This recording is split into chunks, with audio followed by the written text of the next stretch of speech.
Welcome back to where Swans walk. Curtis says, in relation to the Cardiff result, that was worse than last season under Michael Duff there. Jack says, sack him. Lots to discuss. Thank you for being with us. Our big question this week then, is Luke Williams on borrowed time, or should we all just calm down a little bit?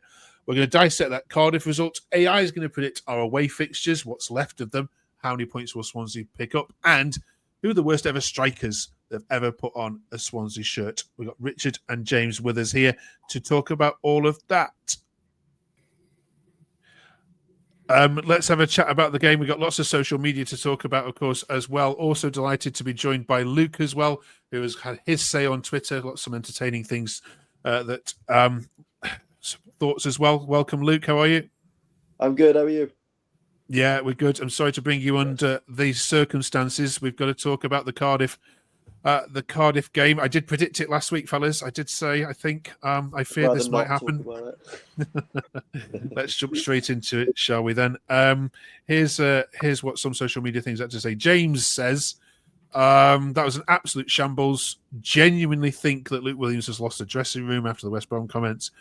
Losing, I don't have an issue with, but the way we lose and how we lost today speaks volumes. His face at the end was a picture. Right then, James, if you've calmed down a bit, let us have it. Yeah, he, for me, completely bottled it. He has been absolutely atrocious since Sunderland. Bizarre comments. You look back at every press conference since Sunderland, it's everyone's fault bar his own. He's throwing players under the bus left, right and centre, completely froze there on Saturday. And his comments after the game, again, just absolutely bizarre. You guys know how much of a high regard I held Luke Williams in when he came into the club. I've been massively behind him. But that West Brom saga, the way he conducted himself, the manner of the defeat Saturday, for me, I want him gone. I want him out at this point. I'll be totally honest with you. I just can't see a way forward under him. He's taken any sort of hope I had for the season and thrown it in the bin. Rich, for the first 20 minutes of that game, thought you looked all right. You did okay, and then the tackles started flying in. There's a couple of your players that ducked out of some tackles. I didn't think Cullen was looked up for it, and then I think Cardiff just grew into it. And this, I'm sorry about this cliche, but they just seem to want it more. What was your assessment of it? I think you could have a little bit with that, but at the same time, I think on the day we had a very patched up team for starters. Centre halves clearly weren't fit. Darlin particularly was well off the pace. He's carrying an injury. This is the problem when you've got no depth. But at the same time, they had a lot of energy. They were playing for their manager. You know, the manager has just lost his father at the same time. It's all the kind of things were in momentum for Cardiff. And then I feel it was a game which hinged on that first goal. And that first goal went in. There was only one winner from that then. But we were poor all around the pitch. You know, it's not just one thing. I'm not blaming anyone individually, but because I thought the team were poor and let the manager down. I'm going to be completely behind Luke Williams because I think he's the right man for the job.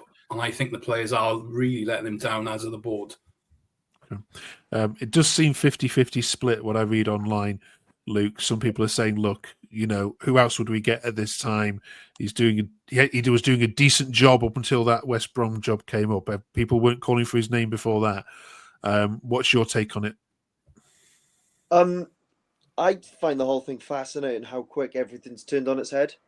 So, it was a game against Luton when Miles Bahara scored in the last minute. We were all on Twitter. We couldn't say a bad word about the bloke. And then I think it was that night the West Brom links just come to fruition. And then we got back to Portsmouth. I use the excuse we didn't have Franco and it was a busy winter period. And then it was the West Brom game where we had Franco, but then you could kind of say it was a busy winter period. Awful against Southampton. Could say it was Premier League opposition. And then obviously Cardiff. And it feels as if we're like sort of running out of excuses for him. And yeah, pretty much. Do you want him gone? I'm about 70% there. It depends how we perform tomorrow night. If there's no fight in the players and if they don't even look as if they're bothered to fight for the badge, then I think tomorrow night should be his last game, yeah. Lots of people are saying he's lost the dressing room. James, is there evidence? I mean, yes, it's all good the fans wanting him gone, but if the players are still fighting for him and look like they care, then that's half the battle, isn't it? But do you see evidence that he's lost the players as well as the fans? Personally, I think I can see it already. You look at Joe Allen's face when he was subbed off during the game. And again, I'll urge anyone watching this, or even you guys, go back and watch his comments after every game. He throws players under the bus, left, right, and centre. No introspective looking at all. He has got things majorly wrong, and not once has he held his hands up and gone, do you know what, guys, that's on me. And as a manager, sometimes you've got to do that. You've got to front up and go, do you know what, guys, I got a couple of things wrong there. But he is always looking to pin the blame elsewhere. And if you can imagine, if you're those players, are you really going to want to give your all and battle hard for someone who's, throwing you under the bus and, making sort of non-committal comments about whether he wants to be at the club or not? Cheers, James. Dylan said not one person wearing the shirt today was worthy of wearing it. Get him gone today and bring back the man who actually cared about winning games that mattered. And unfortunately, when the manager's under scrutiny, you'll get these kinds of comments, Rich, where people look at who's available and then you start seeing names, and of course Russell's name is there in lots of people's consideration. Hypothetically, if Luke Williams was to lose his job in the next 7 days, and I know you don't want that to happen, would Russell Martin be a consideration, or should he be a consideration for fans to bring back? Well, first things first. If Luke Williams had won that derby, no one would be talking like this at all. Let's be fair.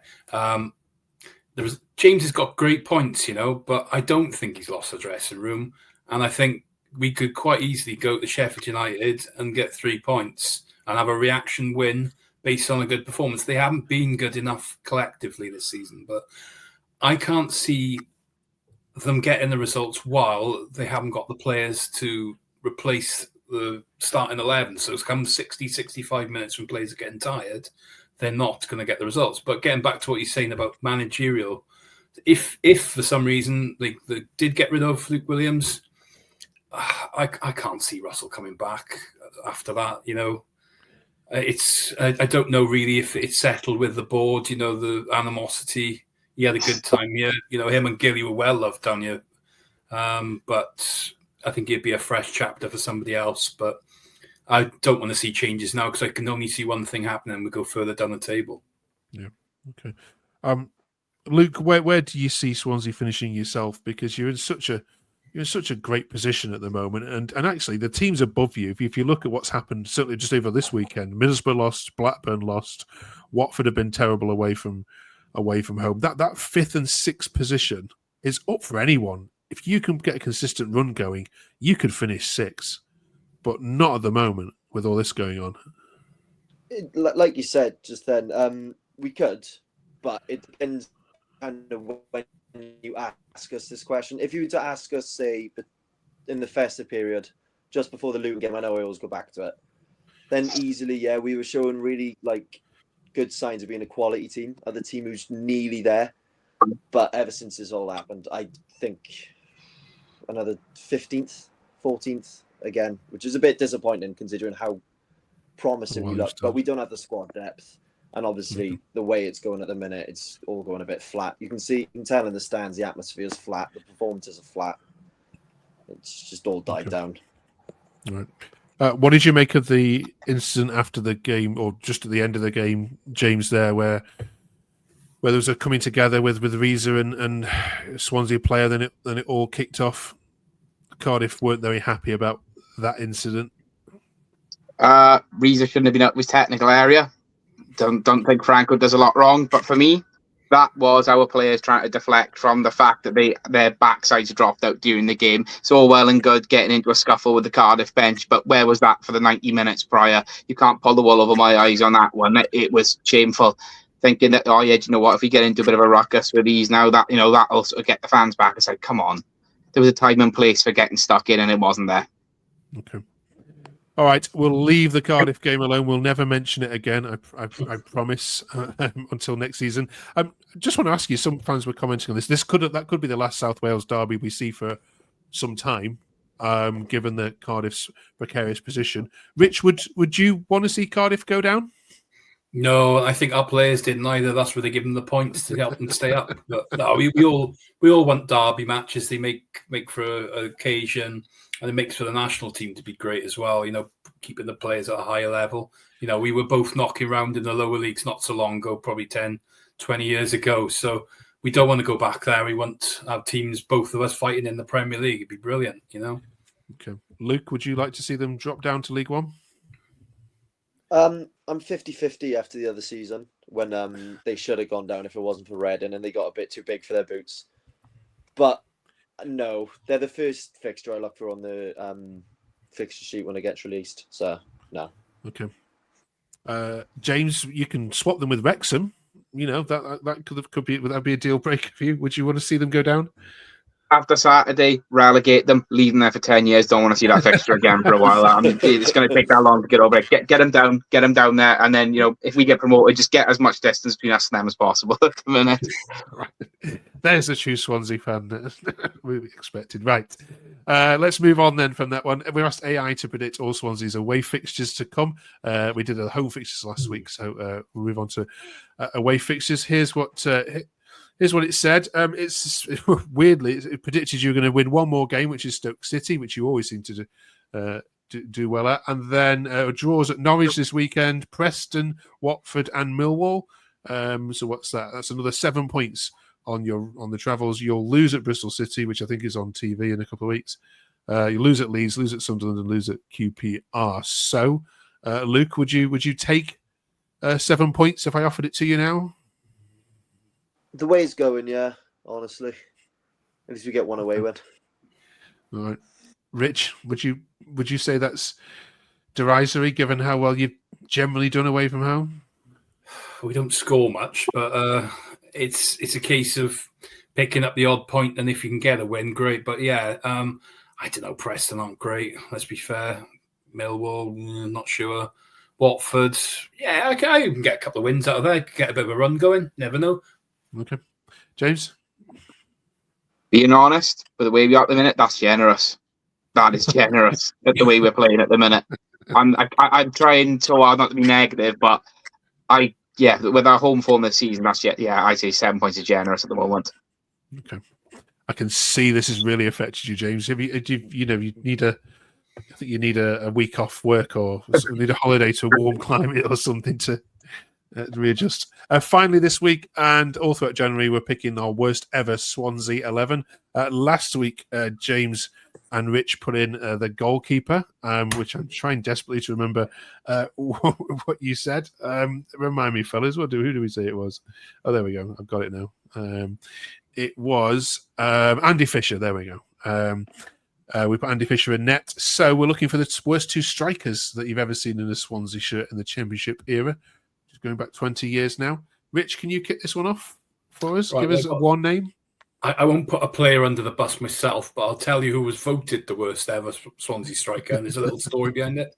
So you got Aidan Newhouse is officially the worst striker ever, and the article I read, I'll quote. He says, Newhouse arrived from Fulham for 30k in October 1997, failed to score in his 17 appearances. In fact, he netted 21 goals in a 12-year career. And from there, one game stands all out. This game he played at Carlisle in February 1999. Only due to injuries and suspensions did Newhouse play. Early on, he was put through on goal and fouled the keeper inside the box. The referee was going to give a penalty, but Newhouse carried on and completely missed the goal. In the second half, Stuart Roberts, who was a really good player at the time, a flying winger, was about to shoot. He was through on goal, but Newhouse decided to kick him in the back of the leg. He was never seen again. Brilliant. Thanks, Rich. I know your journalistic background would have been able to dig out something like that for us. You never let us down. Cheers. James? The famous one for me is Itai Schechter. A man who we signed on loan when we needed goals when Michael Laudrup was here. At the time we had Michu and Danny Graham. We brought Itai Schechter in, never even looked like scoring. Then we go at this game at Wigan towards the end of the season. He gets a shot on goal, takes about 20 million deflections and goes in the back of the net. And the next game, there was a banner at the game, people held up saying I was there when Schechter scored. And there's also a fantastic tweet from our club where instead of saying his shot flies past the keeper, he owes a place to the eye, and that one still gets flown around on Twitter like all the time at the moment. That's probably the thing he's most remembered for. Good shouts, Luke. We've not prepped you for this. Apologies. So thought I should drop you into the deep end. Do you have any to add to that from your time watching Swansea? I was just thinking while they were talking about it now, and very recent. Jerry Yates last season. He's not a bad player, but he just didn't fit our system at all. The only shot I remember him having on target was his punching ball player. The last game of the season. James like Jerry Yates, don't you, James? Yeah. I love him. Absolutely love him. There's a reason we're laughing, Luke, because every record we did last year, James would bring up just how bad Jerry Yates was. So you dropped a ball there, James. I thought you were actually going to go with them yourself. I couldn't look past Itai Schechter. I mean, we need to build a statue for him for that goal. Okay. All right. Let us know in the comments if there's anyone they've missed. Thank you, you three. Thanks for doing it with smiles on your faces, as difficult as it's been this week to talk about. Hopefully a win at Norwich will put that all right. Enjoy your trip to Anglia if you're heading in that direction. It's a heck of a journey to do that, so have a good safe travels if you're heading there. We'll see you in 7 days' time to review it all. Thank you very much, Luke. Really appreciate your comments, and we'll see all of you again soon. Thanks for watching. Drop us a subscribe if you haven't yet done so. See you next time.